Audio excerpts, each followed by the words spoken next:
오늘 우리에게 주신 하나님 말씀은 누가복음 4장 38절부터 39절입니다.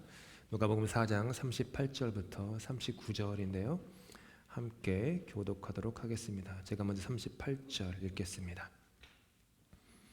예수께서 일어나 회당에서 나가사 시몬의 집에 들어가시니 시몬의 장모가 중한 10병을 앓고 있는지라 사람들이 그를 위하여 예수께 구하니 예수께서 가까이 서서 10병을 꾸짖으신데 병이 떠나고 여자가 곧 일어나 그에게 수종드니라. 아멘. 누가복음 36번째 시간으로 사람들이 그를 위하여 예수께 구하니라는 제목으로 말씀 묵상하도록 하겠습니다. 얼마 전 유튜브에서 개그맨 신동엽 씨가 자신의 경험을 나누는 영상을 보았습니다.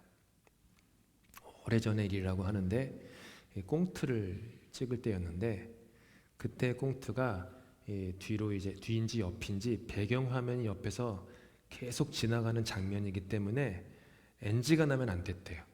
장면 때문에, 백그라운드 때문에. 그래서 처음부터 끝까지 NG가 나면, 그러니까 NG가 잠깐이라도 나면 처음부터 끝까지 다시 찍어야 됐다고 합니다.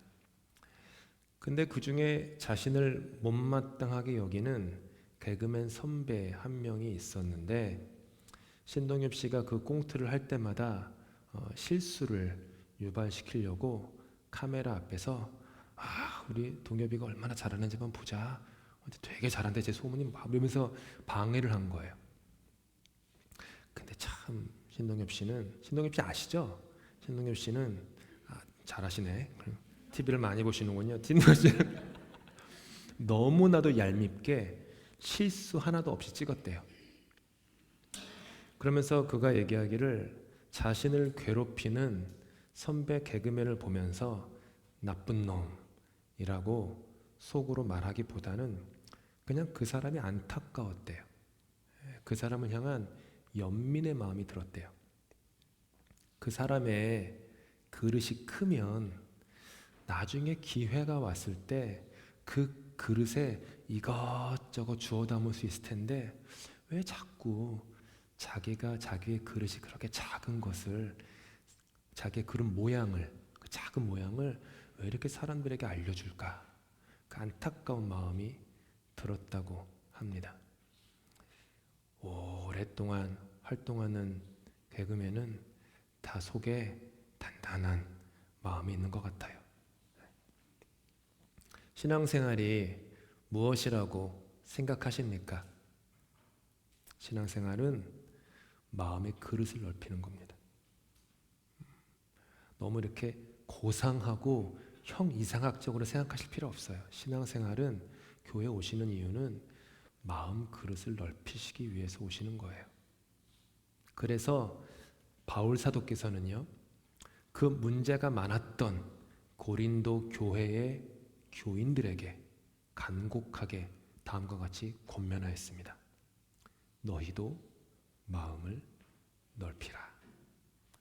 너희도 마음을 넓히라. 오늘 장로님 기도 중에 부모가 자식을 사랑하는 것 같이 이런 대목이 있었잖아요. 바울이 조 말씀 바로 전에 그 얘기를, 내가 너희를 부모가 자녀를 대함같이 대했다.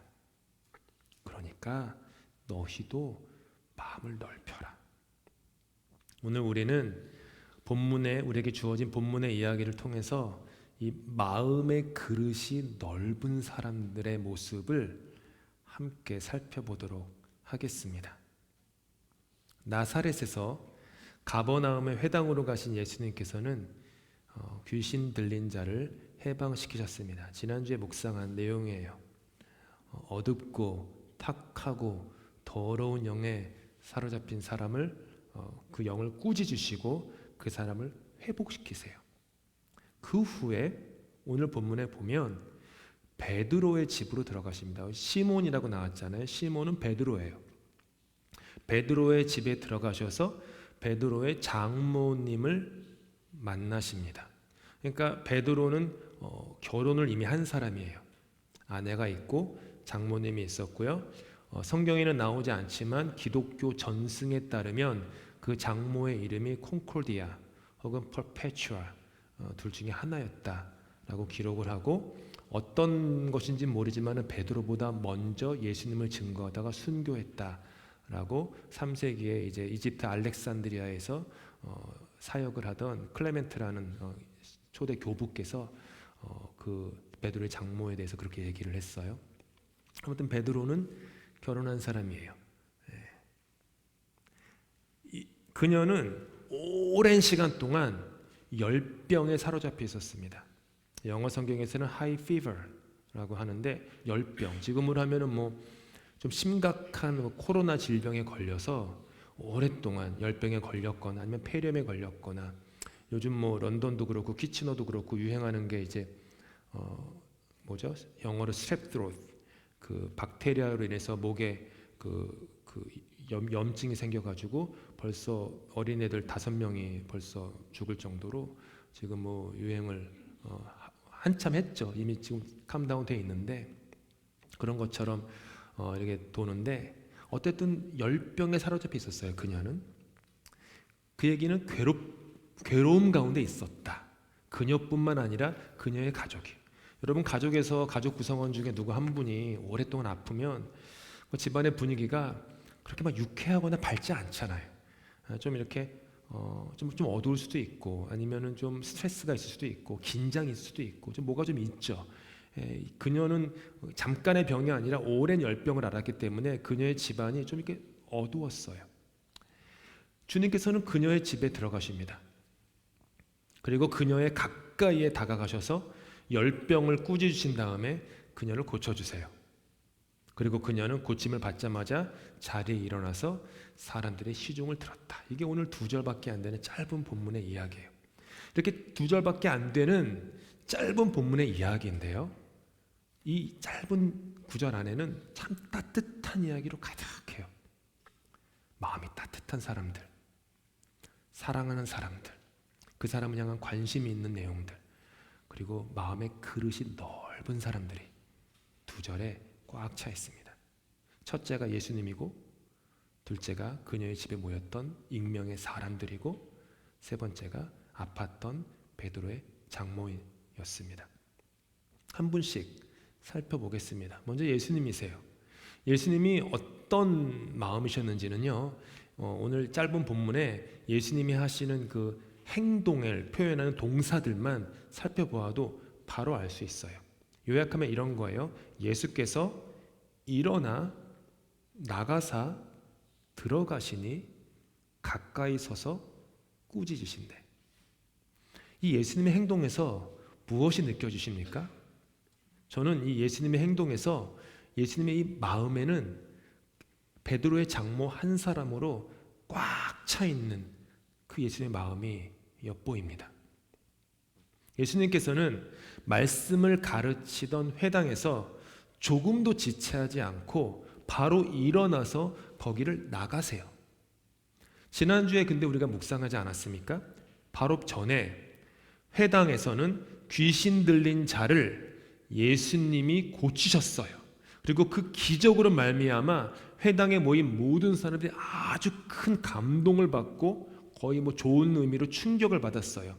그래서 그들이 예수님을 향한 좋은 감정이 막 일어난 거예요. 그러니까 예수님의 인기가 막 올라가는 거예요. 그 교회에서, 회당에서, 그 기적으로 인해서 예수님 다 아시죠? 그럼에도 불구하고 예수님은 그 인기의 자리, 사람들이 좋아하는 자리, 그 앉은 자리를 털고 일어나서 나서세요. 나가세요, 거기를. 누군가를 향한 깊은 사랑이 없이는 결코 할 수 없는 것입니다. 인생에서 내가 앉은 편한 자리, 좋은 자리, 그 방석을 버리고 일어나서 나의 삶을 둘러싼 그 환경을 벗어나 낯선 곳으로 간다라는 것은요, 누군가를 향한 깊은 사랑이 없이는 절대로 불가능합니다. 예수님을 향해서 깊은 사랑이 있는 사람들만이 자기 앉은 자리를 털고 자기 삶의 바운더리를 벗어나서 한 번도 가보지 않은 사람에게, 한 번도 가보지 않은 일들을 향해서 그 낯선 곳으로 갈 수 있어요. 사랑이 없이는요 절대로 될 수 없어요. 그렇게 예수님은 자리를 털고 일어나서 나가세요. 그리고 예수님은 베드로의 장모가 앓고 있는 그 집으로 들어가십니다. 그 집이 어떤 집입니까?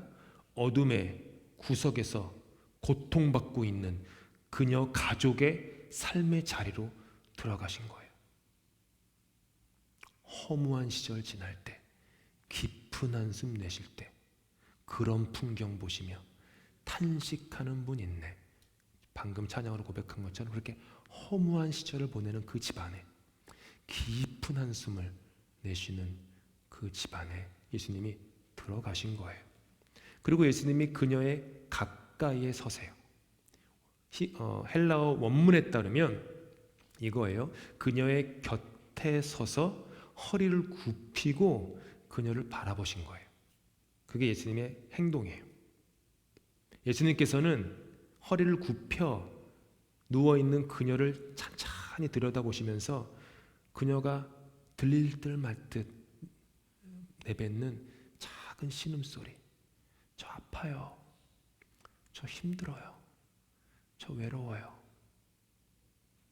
이런 말을 귀 기울이시는 거예요. 오랫동안의 고통 때문에 이마의 패인, 주름을 이렇게 만지시는 거예요. 그리고 그녀가 주님, 이런 저를 찾아오셔서 참 고마워요 라고 하는 그 촉촉한 눈물이 젖은 그 눈망울과 예수님이 마주치시는 거예요. 그 다음에 예수님은 그녀의 열병을 꾸짖으세요. 여기서 잘 기억해야 될 게 예수님은 그녀를 꾸짖지 않으세요. 그녀의 열병을 꾸짖으세요. 왜 아프냐 나무라지 않으세요. 왜 그렇게 오랫동안 아파서 사람들 힘들게 하냐 탓하지 않으세요. 그녀가 가진 그 상태, 연약한 상태를 일으킨 그것만 꾸짖으세요. 우리는 일견 이해할 수 있지만 좀 아프고 아픈 시간이 오래되면 이렇게 마음에 프러스트레이션이 올라오고 그래서 왜 이렇게 아프고 난리야. 나쁜 말로 하면 또 욕 나오니까 왜 이렇게 아프고 막 이런. 너 때문이야. 당신 때문에 집안 분위기가 이게 뭐야. 당신 때문에 우리 애들이 하고 싶은 꿈 펼치지도 못한 채 당신 옆에 꼭 있어야 되잖아. 이런 생각, 이런 말들, 이런 표정들 솔직히 할 때가 있죠. 부모님이 오랫동안 아프면 아빠 때문에, 엄마 때문에 내 꿈도 못 펼치고 내가 하고 싶은 거 못하고 가고 싶은데 못 가고 여기 이렇게 있어. 부모는 자녀가 아프면 요즘 이렇게 제 주변에 교회뿐만 아니라 교회 바깥에 아픈 자녀를 가진 부모들이 자꾸 제 눈에 들어와요. 유전적인 이유 때문이겠죠. 많은 경우에 부모들이 얼마나 힘들겠어요. 아버지보다는 어머니가 더 힘들죠. 대부분의 경우는. 그런데 근데 너 때문에 이런 생각이 올라올 때도 있죠. 근데 주님은 안 그러세요. 그 베드로의 장모를 보고 그녀를 탓하지 않으세요. 단 한 단어도 탓하지 않으세요. 그냥 그녀가 가진 그녀를 연약하게 만드는 그 열병, 그 컨디션을 꾸짖으세요. 네가 가진 연약한 현실이 너란 사람의 존재를 정의하는 건 아니야. 이거잖아요. 너의 실수가, 너의 약함이, 너의 무너짐이, 너의 실패가 너란 사람을 규정하는 건 아니야. 이거잖아요. 그렇게 주님은 꾸짖으세요. 그녀의 집 안에는 여러 사람들이 모여 있었습니다. 그리고 그들은 한 가지를 해요. 한 마음으로 그녀를 위해서 예수님께 간절히 구합니다.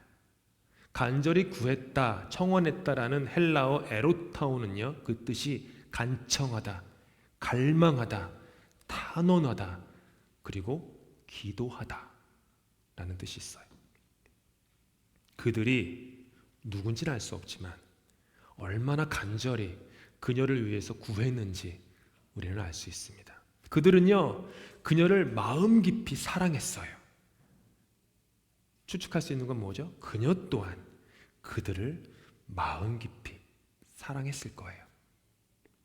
그들은 서로가 서로를 사랑하고 아끼고 돌보는 그런 관계였어요. 이와 아주 유사하고 거의 똑같은 이야기가 사도행전 9장에 나옵니다. 거기에도 똑같이 베드로가 등장해요. 예루살렘에서 북서쪽으로 60km 정도 떨어진 지중해 연안에는요, 아름답다라는 뜻을 가진 항구 도시 욥바가 있었습니다. 그리고 그 욥바라는 도시에는 도르가라고 하는 한 여인이 살고 있었어요.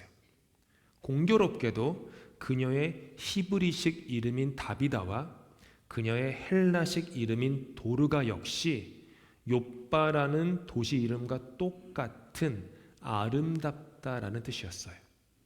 그리고 그녀는 자신의 이름에 참으로 걸맞게도 아름다운 인생을 살고 있었습니다. 그것이 뭐냐 하면 그녀는 자신의 손으로 직접 속옷과 겉옷을 만들어서 욥바라는 도시에 있었던 수없이 많은 과부들에게 그 옷을 줬어요. 속옷과 겉옷. 요즘이야 옷이 너무 흔하지 않습니까? 그래서 지구상에서 가장 골머리를 앓는 쓰레기가 의류 쓰레기예요. 말할 수 없이 많은 양인데 제가 몇 년 전에 조사했는데도 약 1,300만 톤? 어마무시한 의류 쓰레기가 매년 나옵니다. 그렇게 흔한 게 옷이 되었지만 2000년 전에는요, 옷이 매우 귀중한 재산이었어요. 그래서 만약 여러분이 2000년 전에 사는데 누군가에게 빚을 졌어요. 채무자가 된 거예요.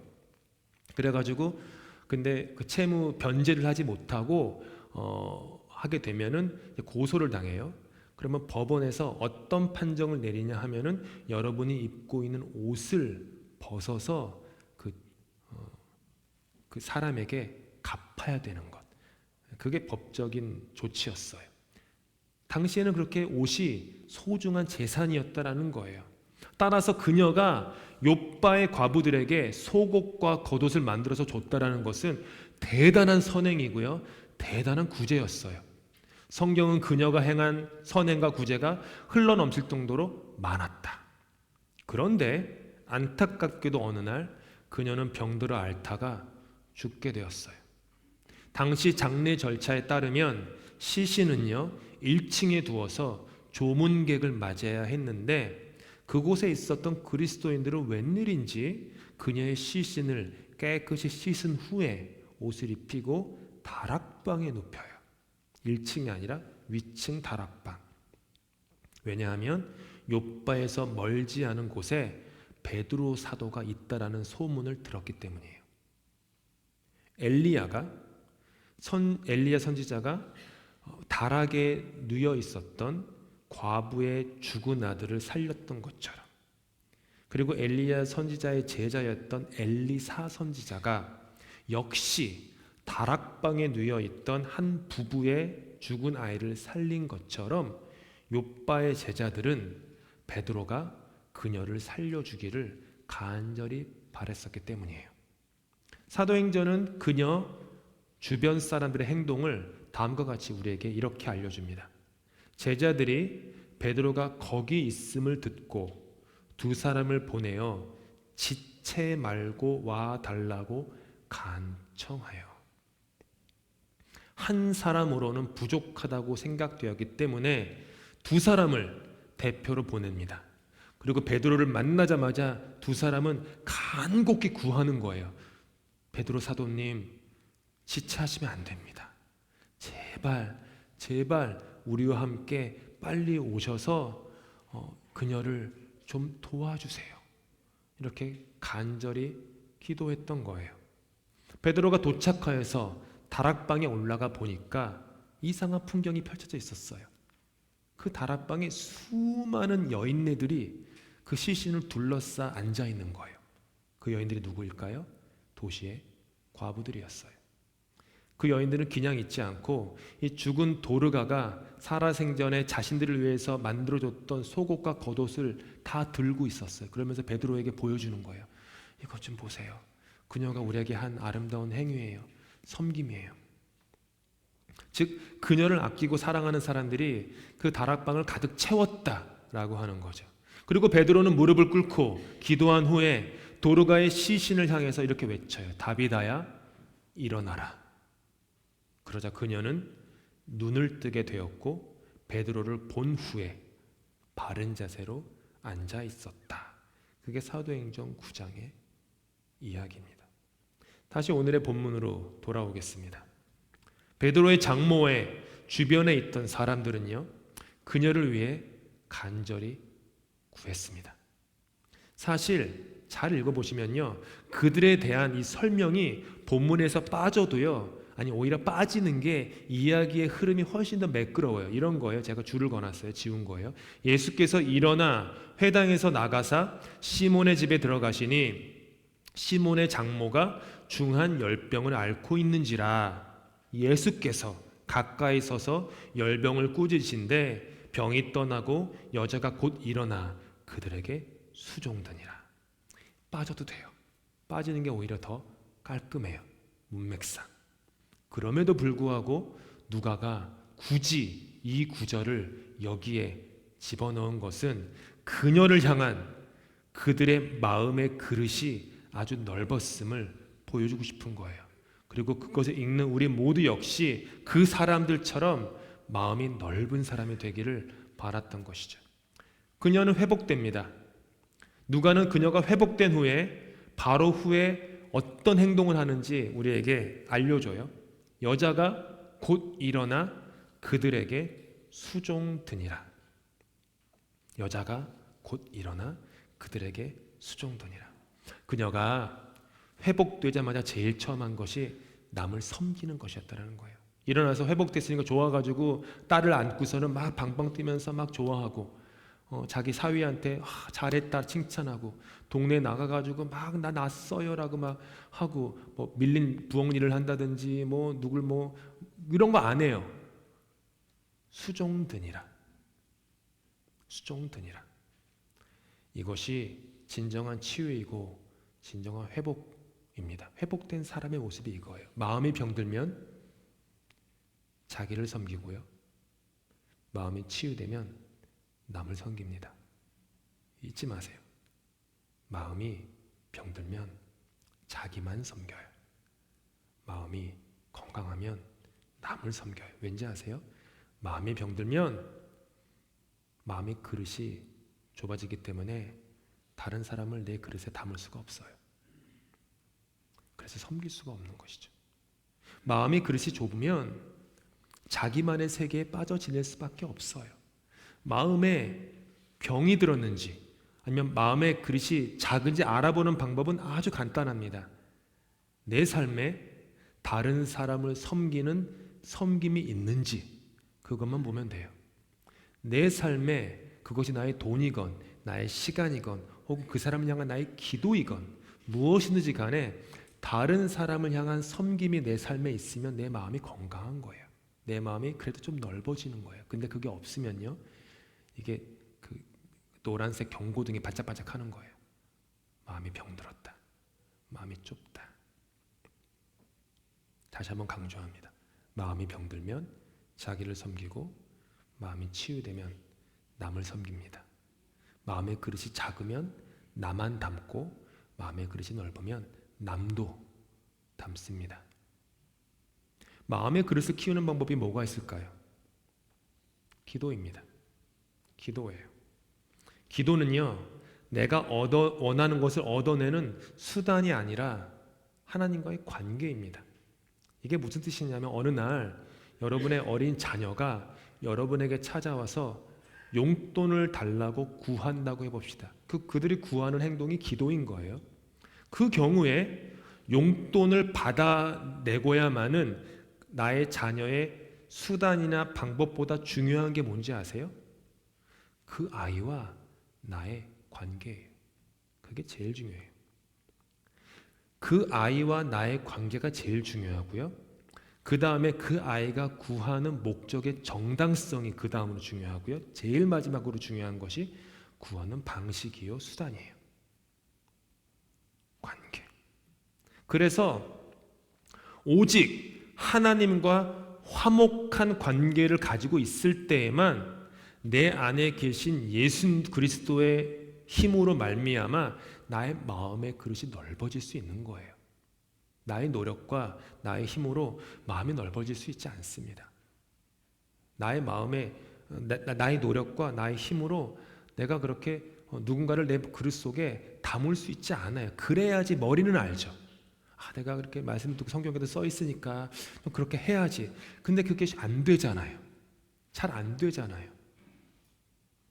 예수 그리스도의 은혜, 하나님과의 관계가 회복돼야만 되는 거예요. 그게 기도예요.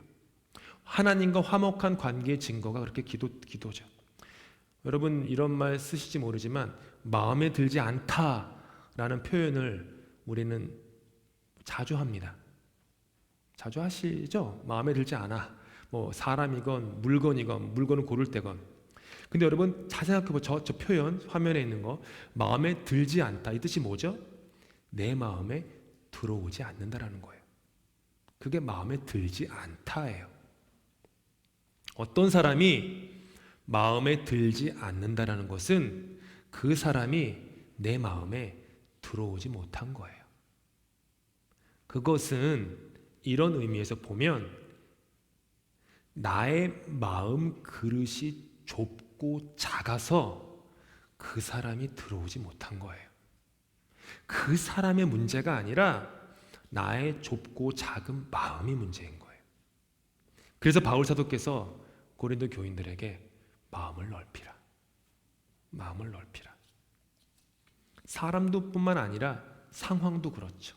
어떤 상황, 어떤 컨디션이 마음에 들지 않아요.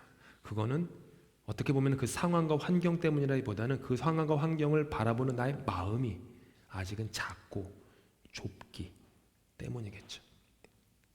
이 말씀을 하기 바로 전에 바울 사도께서 이렇게 말씀하셨습니다. 너희가 우리 안에서 좁아진 것이 아니라 오직 너희 심정에서 좁아진 것이니라. 이것을 공동번역 성경이 아주 기가 막히게 번역을 했어요. 여러분을 대하는 우리의 마음이 옹색한 것이 아니라 여러분이 자기 마음을 스스로 옹색하게 만들었습니다. 옹색하다. 생각이 막혀서 답답하고 옹졸하다. 마음의 그릇이 좁다라는 것이죠. 오늘 설교의 제목이 사람들이 그를 위해서 예수께 구하니입니다. 그들은 모두 마음의 그릇이 넓은 사람들이었습니다. 다른 사람을 위해서 기도하는 사람은요, 마음이 넓은 사람이에요. 그러니까 다른 사람을 위해서 기도하십시오. 다른 사람들을 위해서 기도하십시다. 내가 아끼고 사랑하는 나의 가족만이 아니라 다른 사람을 위해서 기도하는 마음을 기르십시다. 그 다른 사람이 때로는 나를 좀 이렇게 불편하게 하고 어렵게 하는 직장의 누구든지 간에 혹은 내가 사는 집 옆에 네이버든지 간에 누구든지 간에 그 사람을 위해서 기도해야 합니다. 그러면 마음의 그릇이 넓어져요. 마음의 그릇이 넓어지면 나와 다른 다양한 사람을 품을 수 있습니다. 말씀을 마치겠습니다. 오늘은 성령 강림 주일입니다. 성령님은 마음의 그릇이 넓으셔서 우리가 마땅히 빌 바를 알지 못할 때에도 말할 수 없는 탄식으로 우리를 위해서 기도하시는 분이십니다. 우리가 성령님의 마음에 들어가 있기 때문에 성령님은 우리를 위해서 말할 수 없는 탄식으로 늘 기도해 주세요. 그 성령님을 우리가 믿는 것이죠. 그러면 그 성령이 우리 안에 있으면 다른 일을 마음에 드릴 수 있습니다. 그렇게 마음의 그릇을 넓히시기를 바랍니다. 저를 포함 우리 모두가 서로가 서로를 위해서 기도하십시오.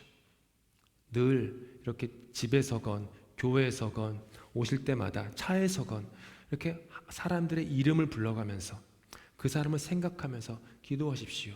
뉴스에서 안 좋은 소식을 들으면 그냥 기도하십시오.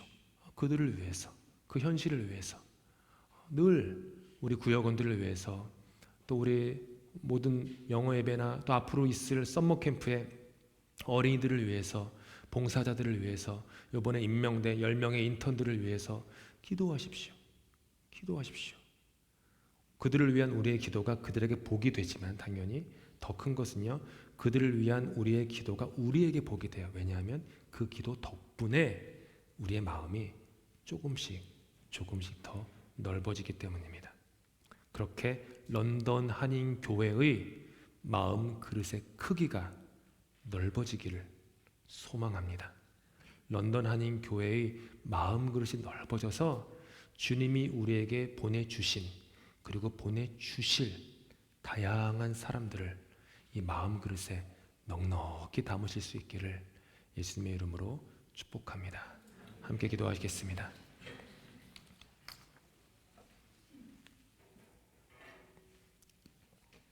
주님, 마음이 너무 좁았습니다. 상대가 아니라 돌아보니 내 마음의 문제였습니다.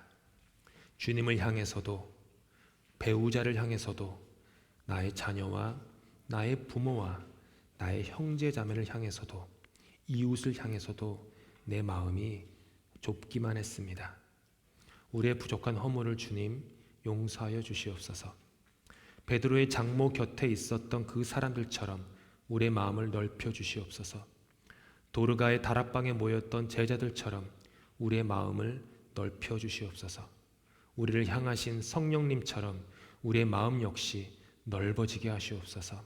그래서 좀 더 이해하고, 좀 더 품고, 좀 더 인내하고, 좀 더 사랑하는 참된 그리스도인답게 일생을 살아가도록 주님, 성령님 우리 안에서 역사하여 주시옵소서. 예수 그리스도 이름으로 기도합니다. 아멘.